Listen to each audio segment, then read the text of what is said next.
Hi guys, this is Dr. Denny Warren here, and I'm excited to share this video with you because what we talk about in all of these videos on this website is about understanding what your exposome is. And again, for those of you who haven't heard of that word exposome, the definition for that is it's the accumulation of the sum total of all of the environmental stimulus, everything that we have in our environment, how we expose those things to our genome, to our genes, to our DNA, and to our body. And if it's good, if it's healthy, if it's something in our environment that's healthy, then we have healthy expression of our genes. But if it's something that we put into our environment that is unhealthy or not natural, it's something that our body cannot adapt to. And our genes, our body will try to adapt to these things. It's going to try the best it possibly can to adapt to whatever we put, whatever environment that we live in, whatever we put inside our body, whether that be food or our thoughts or whether we move or don't move. All these things, your body is trying its best that it can to adapt to the environment that you put it in. But the key for us to have beautiful, wonderful health, be vital and full of energy, is to understand that if we can start to work on our exposome, work on our environment, that petri dish that is around us, everything that we put in our body and everything is around us, if we start to slowly work on those things, then we start to make better choices, and then we'll express better health through our epigenetics and through our DNA. So I'm really excited to share this topic with you because this topic is about silver amalgam fillings. It's about dentistry. So if you get a cavity in your teeth and you have a big rotten hole in your tooth, the dentist is going to want to fill that with something. And so there's different options for you, but one of the most common options that has been used for decades now is silver amalgam fillings. So in this, I'm not going to give you all my information, what I think about it, because I definitely have a certain view on it. But I'm going to let you listen to what my father says. My father is a dentist. He's been a dentist since the 1970s. And he's been the president of several associations throughout his career. He's a very accomplished dentist. He's also on the Complementary and Alternative Medicine Board. He's the only dentist to be on that board. And this is a board that President Bill Clinton put together to look at complementary alternative medicines and doing research and things like that. So my father is the only dentist on that board. So one thing he also does is he teaches dentists all around the world how to use things like nutritional supplementation to help their patients heal and recover and be restored. So I'm very proud of my dad. One thing he did in the early 80s. Well, when I was in school, they asked that same question when I spoke to the Arkansas State Dental Association meeting. And I'll explain it very similar to what I did then. Is number one, I could explain this in an emotional way. And if I explain it in an emotional way, some of you are going to look at this and go, this guy's nuts. And I would understand that. So let's explain it from a chemical standpoint. When all of us dentists go to college and we take chemistry. In chemistry lab, they deliver the mercury to the chemistry lab in a bottle labeled with the skull and crossbones. It's elemental mercury. So when a mercury is delivered and elemental mercury is with the skull and crossbones, that's the international sign for poison. We know that mercury is a neurotoxin. We were taught in school that once you put the mercury into the amalgamation, that you end up calling amalgam, that it's supposed to be inert. But in 1970, they were going around school with a mercury sniffer and have people chew ice, chew nuts, whatever, stick the mercury sniffer in their mouth and found out that the elemental mercury was being given off by the amalgam fillings. So it's not inert. It disperses itself over time. So it starts out about 52%, then it drops down about 5 years, it drops down to about 30%, 10 years down to about 15%, and then it kind of bleeds out over the rest of the life of the filling. The book says that it's only good for about 10 years. The book says that composite fillings are good for about 10 years. The book says that crowns are about good for 10 years. So to me, they're all pretty similar in qualities as far as longevity goes. Wear factors, composite wear a little bit more than mercury fillings.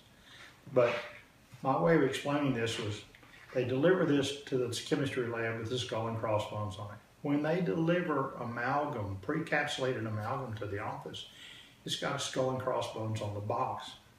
Now, American Dental Association says that when you put it in, it's inert. If it is, then it shouldn't be leaching mercury out of the filling itself. The mercury goes into your system. Mercury has a love for sulfur. Sulfur is anywhere there's protein, but there's an abundance of sulfur in the kidneys, the adrenals, the thyroid, the heart, the brain, and the blood.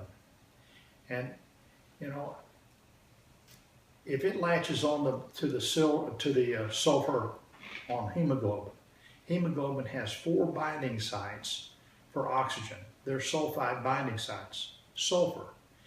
And if it latches on to 2 of those, your body may compensate by making more red blood cells. Maybe even past the point of being on the high side, maybe high normal. It may go into the very elevated side. The body's just trying to compensate for the mercury locking up the sulfur binding site for the oxygen, and you're basically a functional anemic when you have this situation occur. It can go to the thyroid, it can go to the brain, it can go to the kidneys, but mercury can be toxic anywhere it goes. You know, we had some kids break into a warehouse, old abandoned warehouse, and got some of the industrial mercury, elemental mercury. They made the quicksilver coins. They took a penny and rubbed it on there with their fingers. They became so toxic with mercury, they almost died. They had to go through long periods of chelation therapy. So my rationale behind this is that, number one, I would not put a mercury filling in one of my children's mouths. That's when I stopped. I used to do them. I had a lady that I was putting in mercury fillings on, and I was real proud. I did 1 quadrant of her mouth one Monday morning. The following Monday, she came in. She's feeling a little funky, but we went ahead and put in the 2nd quadrant of amalgam fillings. She needed 4. The 3rd Monday, she came in, and her knuckles were swollen. They were all of the knuckles on her hand were swollen. They were red. They were feverish. She had had an injection by the physician during that week. So I called the physician up, and he said, "Well, she could have had an allergic reaction to the injection." Okay. We didn't do anything that week. The next week we came back, did a 3rd quadrant. She was worse. The next week we came back, did the 4th quadrant.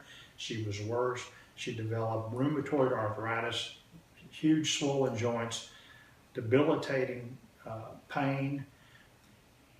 And when I learned about mercury fillings, about the mercury affecting the sulfur, I called her up. She's in Fairbanks, Alaska. And I called her up and said, "Hey, there's a possibility that the filling materials that I put in your mouth may have been a contributor to what's going on with your knuckles, your arthritis." And she said, "Well, she may have suspected that, but," I said, "Well, come down, I'll replace them for nothing." And she said, "No, I have a dentist up here. It'll be covered on insurance. I can get it done up here in Alaska." And she did.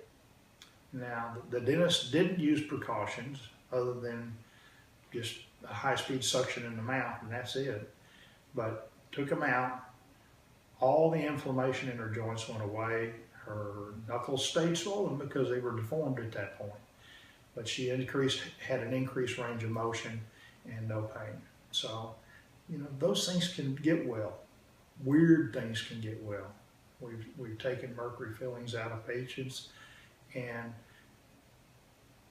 they would, before I even stopped my drill moving, they would wave their arm and say, you know, and after I take the rubber dam out of their mouth, they'd say, "That fog I've been living in for the last 15 years lifted at that instant." Or the tingling in my legs that I've had for most of my adult life lifted. right then. It just stopped. I don't know when that's going to happen. I can't guarantee somebody that something like that will happen. This is just anecdotal. This is things I've observed. I will not put a mercury filling in somebody's mouth. If they want mercury fillings and they come to my office, I send them out. You know, when I quit, I gave up enough mercury fillings to do $300,000 worth of dentistry. And I just gave it away. I didn't do anything else with it. But remember that it has to do with sulfur, and mercuries love sulfur. And mercury will attach anywhere there's sulfur. And it tends to aggregate more or clump up more or concentrate more in those areas where there's high sulfur. So symptoms can range from nothing to almost absurd. If you have mercury fillings in your mouth and you have any health problems, there's a possibility, not a guarantee, just a possibility, that if you had those things removed, that there's a possibility that you might improve in your overall health. I hate it when people come in and say, I want my mercury fillings out because I want it to cure what I've got. There's no guarantee it'll do it. In fact, they may even get worse. And if they get worse, usually by the time you work with nutrition and work with possibly chelation, then in about a year, they usually end up being in better shape than they were to start with. We try to remove mercury fillings based on the potential of each one of the fillings to be part of a battery system. You know, in dental school, we were taught by one section never to put mercury fillings and gold crowns in the same mouth because of the electrogalvanic current. You have dissimilar metals, gold on one side, mercury, silver, aluminum, copper, and zinc on the other side. And spit is your electrolyte. So you get an electric current that actually causes an accelerated release of mercury in the system if you have gold and mercury fillings in the same mouth. Then we moved to a different section. We moved to the next floor up in the school. And we always said that was another step toward deity because the orthodontic department was on the top floor and that had to be the deity. But in the crown and bridge department, they said that if you had a mercury filling and you prepared the tooth for a crown and the filling did not fall out in the preparation process, you left it in for bulk. You put the gold crown over the top of it. Well, all that does is create an electrogalvanic current inside the tooth itself. You get a release of mercury that doesn't come to the outside, but is forced into the dental tubules, the little straws that make up the tooth. And it goes into the lymphatics, the blood supply, and the nerve supply of the tooth itself. So, taking those things out is always a priority. Make sure you get all the mercury filling out of your teeth before you have the crowns placed.